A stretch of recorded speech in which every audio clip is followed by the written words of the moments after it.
Bettis of the Tornado Hunt team on the move there in the right towards some very, very dark skies and in some rain, obviously, with the windshield wipers going. Let's hope that they're not doing what we call sometimes entering the bear's cage, coming out of the rain right into a rain-wrapped tornado at this point. Members of the District of Columbia National Guard deployed to support government officials and district residents during Winter Storm Jonas. Soldiers and airmen dispatched to various locations around D.C., providing support using military vehicles to transport supplies and essential personnel. The district guardsmen also helped emergency response vehicles and civilians trapped in the and left a trail of debris in the city of Quishigaya. Video footage shows what appears to be a tornado. Firefighters and police say the powerful winds ripped through parts of the city and damaged more than 300 buildings. 50 to 100 meters across. It was one of the largest tornadoes ever in Japan. Scientists at Japan's meteorological agency have surveyed the damage. They've determined the tornado's strength. They say it measured 1 or higher on a scale between 0 and 5. The scientists say a level 1 tornado packs winds of about 120 to 175 kilometers per hour. The Vatican knows, and I have some local connections there that I know about the Vatican and what they're doing. The Fortune 100 companies, they're getting ready and being prepared. Creative forensics when it comes to secrets and how military intelligence knows about things before they happen. Because of what I do and what I do professionally, I interact with people involved with law enforcement, including the FBI. Would the federal government of the United States of America lie to you? Creative forensics. Of course they would, and they have for decades. Creative forensics. My first-hand awareness began in year 2000. Two different men, friends of mine, they're both researchers. They approached me and they said, John, there's this thing's going to happen. We're not sure about the date, but it's going to happen. When it does, there's going to be abrupt climate change. There's going to be 200-mile-an-hour wind. I need to find out if this is true. And my confidential source, a friend of mine, he says, John, it's exactly what you said it is. It's coming. It's going to hit us. It's going to hit us hard. And there's going to be 200-mile-an-hour winds. And there's going to be massive tidal waves and earthquakes and all the rest of all the things that you said.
Scientists are telling us we're heading into a new ice age?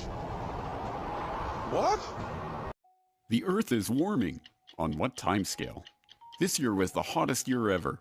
Was that before or after NASA and the N.W.O altered the temperature record to make recent years warmer? Recent research, however, suggests that there is a possibility that this gradual global warming could lead to a relatively abrupt slowing of the ocean's thermohaline conveyor, that's the Gulf Stream, ladies and gentlemen, which could lead to harsher winter conditions, sharply reduced soil moisture, and more intense winds in certain regions that currently provide a significant fraction of the world's food production. With inadequate preparation, the result could be a significant drop in the human carrying capacity of the Earth's environment. That means people are going to die. That's what that means. What will be happening in the future with abrupt climate change? The science fiction is what's going to cause it. And the science fiction is human activity creating CO2 greenhouse gases. That's the science fiction. And quite frankly, because you can do this from your home if you've got internet access, there's buoys out there in the Atlantic that give 24-hour, 7-day-a-week readings of the ocean temperature. And anybody can do this any place. You don't need to be on a little island off the coast of Scotland. And they're watching the ocean temperature. And then there's a dramatic drop in temperature on one buoy, then another buoy, and so forth. And what they're watching is the North Atlantic thermohaline conveyor, which is also called the Gulf Stream. Just a couple of years ago, there was an announcement that the Gulf Stream had slowed down by 30%. My private sources tell me it's been more than that. ClimateGate was hype and it's been debunked. The UK Information Commissioner found the ClimateGate scientists guilty of breaking the law by hiding data from the public. What we're going to learn today is known by the major world governments. I doubt the president of Zimbabwe knows what we're going to talk about, but the heads of England, Canada, United States, Russia, China, they all know, and they're making preparations. The Vatican knows, and I have some local connections there that I know about the Vatican and what they're doing. It's coming, it's going to hit us hard. And there's going to be 200-mile-an-hour winds, and there's going to be massive tidal waves and earthquakes and all the rest of all the things that you said. Because I did pretty quickly learn what would be causing the rising ocean levels and abrupt climate change. These men at the Arkansas, Missouri Ozarks are one of the known safe havens when all these events take place. If you want to get to the heart of a matter, that's the way it's done. You find witnesses who don't know each other that have the same information, and you interview them at different times, different places. On one of the breaks, I have a man walk up and introduce himself to me. He says, "John, I'm in the insurance industry, and we've wondered for years, us in the insurance industry, why is there such a cluster of retired Navy people in the zip codes of the Arkansas, Missouri Ozarks? Now I know. Now I got my answer." The Navy knows. Another pistol student of mine, a retired Navy guy, I said, "What's the altitude of your new home?" He told me to the foot the altitude of his new home. How many people can do that? Almost nobody. He told me to the foot the altitude of his new home in the Arkansas, Missouri Ozarks. How many planets are there in our solar system? 9? Okay. NASA. Never a straight answer. NASA. July 29th, 2005, announced the finding of the 10th planet, named Xena. Do a Google search. They did. Don't take my word for it. NASA announced the finding of the 10th planet, named Xena, 29th of July, 2005. Parade magazine and the Sunday newspaper. It was the front cover of the January 15th, 2006 edition. Models project a temperature increase of over 2 degrees this century. And these same models overestimated warming over the past 15 years by 400%. After the NASA press announcement in July of 2005, he calls me up and he says, "John, you're not crazy. There really is a 10th planet." NASA said so. I said, "Thank you very much." There has to be a cause. The cause is the 10th planet. Now, what NASA is calling the 10th planet is not the 10th planet we're concerned about. It's the 10th planet that's referred to in the Bible, also called wormwood. The closer you are to the current equator, whatever that might be, the better off you are when these things happen, if there's a pole shift, because your climate's not going to change all that much. If you're in Miami, Florida, and we have a 20-degree pole shift, you're not going to end up with a really, really bad winter. You're going to have a mild winter. But if you're in Maine and you got a 20-degree pole shift, you could end up with the weather of Siberia real easy. And when this 10th planet comes through our solar system every 3,600 years, it just causes severe problems on our planet, interacting with the Earth electrically and with gravity both.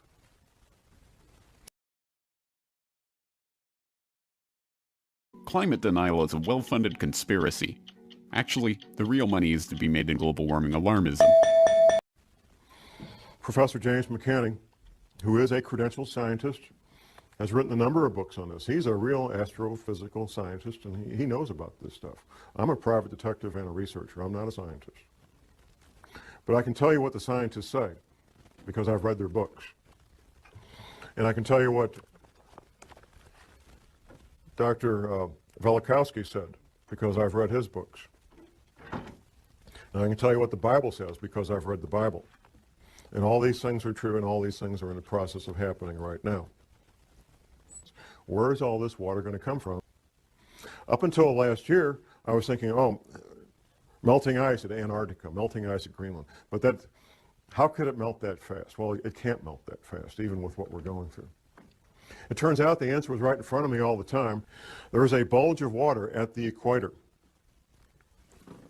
It turns out that sea level varies as much as 494 feet up and down from that rock in Cornwall, England. Now that's like a 50-story building. I mean, it's a lot of water.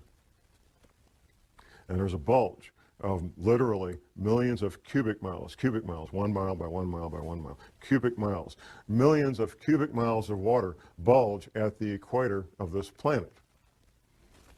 It wasn't common knowledge for John Moore, I found out. It's not common knowledge for most people.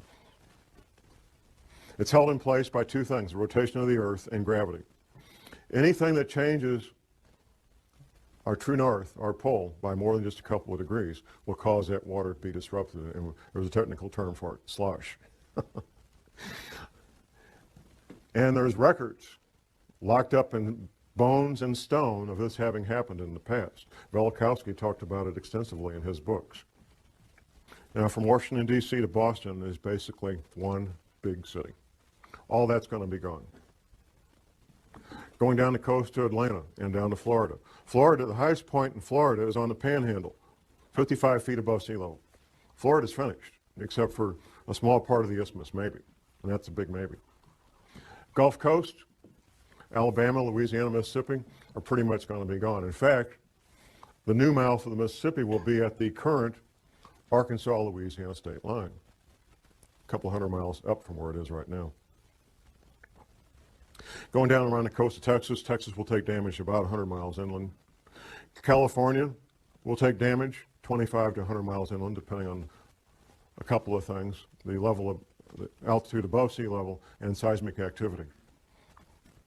On up the west coast to Oregon and Seattle, all coastal areas being damaged 50 to 100 miles inland. And once again, seismic activity is going to play a big role in what happens. Locally in the Midwest, we have something called the New Madrid seismic zone. Once the Mississippi River becomes 50 to 100 miles wide, the U.S. Navy, not John Moore, the U.S. Navy says it will trigger at least 3 9-point+ earthquakes on the New Madrid seismic zone. Southern Illinois will basically be one large swamp. In fact, Southern Illinois is already pretty swampy. If you fly over the Mississippi River right now, you can see where the river used to be. You can see where its banks were at one time. A much, much larger river than it is now.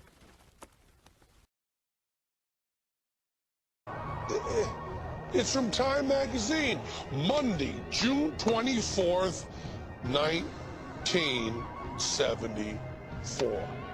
Yes, to quote the title of Penn and Teller's TV series, this video will look at bullshit. Or, to put it more politely, urban myths that have grown up around the subject of climate change. Now, the real timeline. These relocations, which you could call evacuations, are due to have everybody who's part of continuity of government planning. It's not all federal employees. If you work for Health and Human Services, you're toast. There's no place waiting for you in Denver. People in the intelligence agencies, people in certain parts of the military, not all the military. The scientists, the engineers, the doctors, that they want to have in these shelters when everything breaks loose. That's who's being relocated, that's who's being sent to these shelters. These shelters are literally hundreds of millions of your tax dollars where people can live and work and have hot showers and pizzas and video movies for years without ever leaving the place and be quite comfortable. And then what we sometimes refer to as a New World Order, which will be basically corporations running everything, banks and corporations, they fully expect to come out on the other side of this intact. The agendas of the people that control the world, the international bankers and the Fortune 500 and so forth, is to have a planet with far less people on it than there is now, either inadvertently through these earth changes or by design, through World War III, a flu pandemic, or severe economic collapse leading to societal disruption, or all three happening at the same time. What we're living in right now is as phase one. Phase one is where normal commerce takes place. We can have our careers, interact with our families and our social events that we normally do, and life appears to be normal. The powers that be are using phase one to finish their final preparations. Phase two will be when these earth changes events, abrupt climate change, bizarre weather, earthquakes, tidal waves, all become so numerous that they become daily news. In fact, when I meet people out in the street, almost everybody comments on how bizarre the weather has become. And that's pretty much a topic of daily discussion. The government, the powers that be, will claim that these bizarre weather-related events are related to global warming. And when they're happening, that we need to start cutting back on our creation of CO2 greenhouse gases. As these events become more severe, you're going to hear more and more men with lab coats from NASA talking about global warming being caused by human activity, and that it will be better and everything's going to be okay, so you can go back to your baseball games and go back to work Monday morning. Things are going to be fine. That's phase two. I looked at the science of climate change and real research done by experts on both sides of the issue. Now it's the turn of the amateurs. Now, I love Penn and Teller, and I appreciate that bullshit is supposed to be entertainment. But this claim also pops up in internet blogs and even mainstream media. This is Time magazine in 1975. Another ice age is coming. We're all going to die. And this is Senator James Inhofe, who not only cites Time, but also this 1975 story in Newsweek. George Will cites a 1975 article in the New York Times. And Michael Crichton makes the claim on page 315 of his book, State of Fear. In the 1970s, he writes, all the climate scientists believed an ice age was coming. But these are all popular newspapers, magazines, and novels, not scientific journals. It's from Time magazine. So what, Penn? Time magazine isn't peer-reviewed. It's just as capable of misreporting and sensationalizing stories as any other magazine. Don't just take my word for it. Read the story and tell me exactly where this claim about an ice age comes from. 5 people, all scientists, were named in the story. They all agreed that the Earth had been cooling. Sure, that was evident from the temperature data. But not one of them substantiated Time's line of an impending ice age. And one of them even said the period of cooling was about to end. So where did Time get the idea an ice age was coming? Well, the magazine had to resort to an old journalist trick of inventing a pack of unnamed and unquoted sources. Climatological Cassandras are becoming increasingly apprehensive. That may be, but why couldn't Time magazine find one of these climatological Cassandras? Perhaps because they weren't as numerous as the headline and the hype suggest. The question is, how many climatologists in the 1970s did accept this conclusion of a coming ice age? If you want to find out, it's no good thumbing through Time and Newsweek. Boring as it sounds, you have to look at the scientific literature. Phase 3 will be a relatively short period of time. It may be a matter of a few days, maybe a week. It won't be long. At some point, people will realize that things are very strange and very dangerous, and they'll start doing things they normally wouldn't do. Most men, and it's mostly men because of the nature of the work they do, some women, who know about what we're talking about today, just simply go about their lives and keep quiet about it. They're not public speakers. They take care of their family, they take care of themselves, and the rest of you are on your own. Phase 4 will be the end of the world as we know it. Once these oceans come up, the infrastructure that supports normal human activity will be wiped out. The housing where 100 million people live will be damaged and or destroyed. The potable water that these people rely on will no longer be potable. The food that they rely on to eat will no longer be available. It will not be a pretty picture. Martial law will be instituted probably before that, which brings to mind these other scenarios. What are you looking at? You're looking at curfews. The curfew could be from 10 o'clock at night to 6 a.m. The curfew could be 24 hours a day. Restrictions of sales of firearms, ammunition, and alcohol. Rationing of fuel, rationing of food, potable water rationing, possibly rationing of electricity. We've seen that in Iraq a lot, depending on what's going on. Martial law is not a fun thing to be part of or live under, even if you're part of the occupying force, because it changes your life. And the Navy says these oceans will come up over a period of about 30 days. Once these events get in motion, these water levels, these oceans, these tsunamis, tidal waves will take place over a period of about 1 month. Altitude. The Navy says that everything 100 feet sea level and below will be completely destroyed. The Navy says everything at 400 feet and below is at risk of being damaged and or destroyed. But there's more to this. There's how close you are to densely populated areas. Now, the Appalachian Mountains, for example, in North Carolina and so forth, would be highly desirable places to be if it wasn't for being so close to literally tens of million people who are going to be hungry and without potable water and without electricity. That's what makes those areas undesirable, even though they will be safe in terms of geology and rising ocean levels. Dollars, if you call dollars money, you would be well advised to maybe be looking at something else for money to store up value for future use, possibly gold coins, possibly silver coins, to store up a lot of value in a compact area, compact space. Before, however, I would get gold coins or silver coins, I think I would look at other aspects of preparedness. That's why I want to focus on the final part of this presentation is preparedness. So let's look at the stepping stones, the building blocks of preparedness. First of all, and most important, is spiritual preparedness.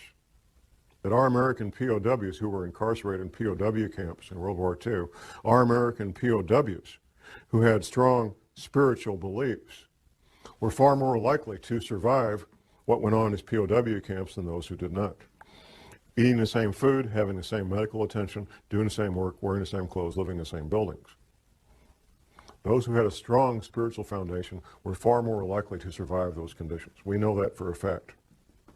It's not my job to tell you what your spiritual beliefs should be. My job is to tell you need to have strong spiritual beliefs, whatever that might be for you. Next comes skills. The skills of a farmer, a gardener. You will be growing your own food. The skills of a paramedic. In a future where things no longer work like we're used to, you're going to be your own paramedic, or you're going to sit there and watch your loved one bleed to death from a chainsaw accident or whatever it might be. An EMT course is 1 semester at your local junior college, maybe $100, $200, and you'll know more about emergency medical matters than 99% of the people in this country. 1 semester at your local junior college. You don't need to worry about passing a test unless you intend to be a paramedic or an EMT. You don't need to worry about taking a test at all. You want to learn the skills, and you want to get a kit equal to your skill level. Now, the paramedic training is 3 more semesters of college on top of that first one, and then you'll have a skill level almost equal to a medical doctor when it comes to emergency medical treatment. The skills of a ham radio operator. I've been in places, I've been in combat, and I know what it's like not to know what's going on. Being able to instantly and effectively communicate with your friends and loved ones, and we found this out during Hurricane Katrina, two-way radio communication that you control could mean the difference between life and death. In Hurricane Katrina, it was a matter of life and death for many people. The ability to communicate with their loved ones, let them know they were okay, ask for help, or be able to give help. The skills of a backpacker, being able to carry everything you need on your back, your shelter, your clothing, your hygiene needs. Being able to clean yourself out in the field, prepare food out in the field, and do so in a manner that doesn't make you sick. Being able to take water out of a stream and filter it so you can drink it without getting sick. All the things that a backpacker knows, the skills of a soldier. In a severe crisis like Hurricane Katrina, for example, you're your own cop, you're your own soldier, or nobody's protected. That's what it comes down to. You become your own soldier, you become your own police officer, and you protect your loved ones because of these skills that you learn. Animal husbandry. In a severe long-term crisis, having goats and sheep and chickens and ducks and rabbits can mean the difference between a fairly good and healthy diet and one that's terribly lacking in protein. It's extremely difficult to get the protein you need from an all-vegetable diet. Extremely difficult. The skills of a carpenter, of an electrician, of a plumber, things that we may call up a professional to do now, you will be on your own to make these repairs. The skills of an automobile mechanic. All these skills take years to learn, and you can't learn them out of a book, at least not and be very effective. There's some things you can learn out of a book, but without practical application, you're just guessing at how this stuff works.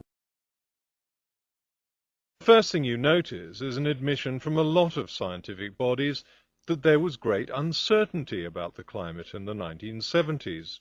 Okay, but was there any kind of consensus? Well, if all or most climate scientists were predicting another ice age back in the 1970s, there should be lots of scientific papers from that time supporting that conclusion. After all, there are hundreds of scientific papers today supporting anthropogenic climate change. A review published in the Bulletin of the American Meteorological Society looked at the scientific literature rather than the popular press. 3 climatologists searched scientific journals between 1965 and 1979, and yes, they found 7 papers predicting not an ice age, but global cooling. The only problem is, they also found 44 articles predicting global warming. Even though the world was cooling in the 1970s and had been for 3 decades, even so, 6 times as many climatologists predicted that the danger was global warming, not global cooling. For the purposes of propagating an urban myth, the claim about a consensus on an imminent ice age simply does the rounds unchecked, even when it's dressed up as science. I mentioned Wisconsin will be gone. The Great Lakes will become one vast inland sea joining up with Hudson Bay up in Canada. That's what the Navy says. Gone. Wisconsin's gone. It's finished. There's not going to be any more Wisconsin. Florida's gone. Louisiana, Alabama, Mississippi, finished, gone. Some science in there, some science fiction. The science is about what will happen in the future, abrupt climate change and rising ocean levels. The science fiction is what's causing it. It's not man-made greenhouse gases, like he says. That's a distraction. And that tactic was decided on many, many years ago, sometime in the late 70s, early 80s, that they would use that as the pretext to keep people thinking things are going to be okay. The science leaves out something, and the science fiction adds something. Al Gore gives a timeline for when these events are going to happen. Abrupt climate change and rising ocean levels. The timeline that Al Gore gives in his movie is the same timeline that the federal government gives out through the NASA Goddard Space Flight Institute. Say that fast 10 times. The NASA Goddard Space Flight Institute, which the Queen, Her Majesty, visited last spring when she was in this country, by the way, because she's got taking a sudden interest in science. It's kind of clever what they did in the movie, the way they said it. But in 2016, things will start to get bad, abrupt climate change and rising ocean levels. Exact same timeline put out by the federal government through NASA. NASA is part of the military, by the way. If you notice, these space flight shuttles go up, captain this, lieutenant that, colonel, I mean, it's the military. It's always been the military. That's the official timeline put up by the federal government.